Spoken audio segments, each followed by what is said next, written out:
Tonight, Coin 6 is digging deeper into who will exactly be placed in the Safe Rest villages that are set for the homeless in Portland. Our investigator, Dan Tilkin, reported just last week, you'll recall, on the announcement of 4 more proposed village sites in Portland. So, Dan, not a single one has opened yet. We're behind on that. So what's going on exactly? It has been a very difficult process. There are these 7 locations proposed right now, but the city is 7 months overdue on promises on when the work was originally planned to open the pod villages. The ordinance that was passed in June to create them called for people living in some of the harshest homeless camps to be prioritized for the Safe Rest villages. And that has some neighbors of the sites concerned for their own safety. What are your biggest concerns? Our biggest concerns are that it is low or no barrier to entry. Neighbor Kylie doesn't want us to use her full name, but wants taxpayers to know what concerns her. When she says low or no barrier, she's talking about who would be allowed to move into the proposed Safe Rest village at the former Sears Armory near Multnomah Village.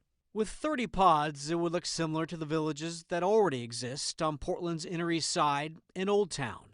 Low barrier means people who are possibly in the middle of harsh addiction.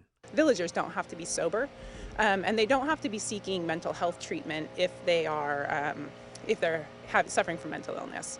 So for us, it really is about sobriety and an expectation of ongoing treatment.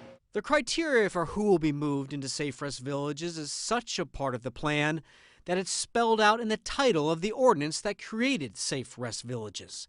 It reads, Safe Rest villages as alternatives to high-impact encampments. Among the criteria to define a high-impact homeless camp, evidence of conspicuous drug use, the size of the camp, and verified reports of violence or criminal activity. There are 280 homeless camps considered high impact by the city, including this one just off of I-5 at North Lombard. I talked to a man living in that camp in November. They got to do something. Oh, it's going to go and down, down, down. Without revealing his identity, he described seeing a lot of crime. The drug problem here? Holy macaroni. I ain't never in my life seen such a bad deal. If Portland is going to lift itself out of this homeless crisis, it has to find a solution for the most extreme situations. Now we are here to provide some viable hope that we'll see some solutions and actually move people off the streets and into housing successfully. The Safe Rest Village part of the plan falls on Housing Bureau Commissioner Dan Ryan, who has to balance the safety of neighbors. These are going to be the people who are most drug addicted and potentially have been committing crimes that are going to move into these camps as a priority. Is that the case? The case is you have to have people that are willing to actually receive some of the services. I do think that hopefully some will be people that are in the late stage of addiction that are willing to consider services, but I think it's important that we have a real good mix.